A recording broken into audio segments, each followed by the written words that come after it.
Welcome to Burlap Teachers. Enjoy the video. You start by verifying two things: your YouTube TV home area and the device's location services. Open account settings and confirm the home area matches where you are. This prevents spoofing flags.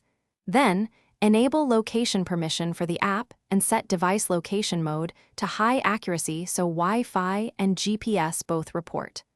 Once done, reboot your streaming device and router to force a new IP lookup and clear temporary cache.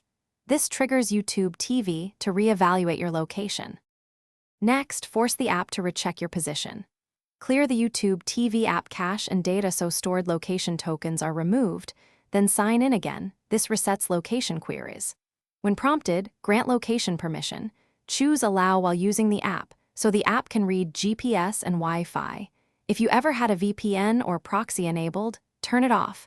Mismatched public IP versus home area causes blocking. Once these steps complete, the app will request a fresh location from devices and networks. Finish by updating your YouTube TV home area if your move is permanent. Change it in account settings so licenses align. Then, run a short test stream. If it fails, jot any error code you see because codes pinpoint issues. If problems persist, reboot all devices one more time and make sure to capture device logs or screenshots before contacting support. This speeds resolution. A common tip: check that your router's public IP resolves to the expected city. ISPs sometimes provide. Thanks for watching. Consider subscribing if this video helped you.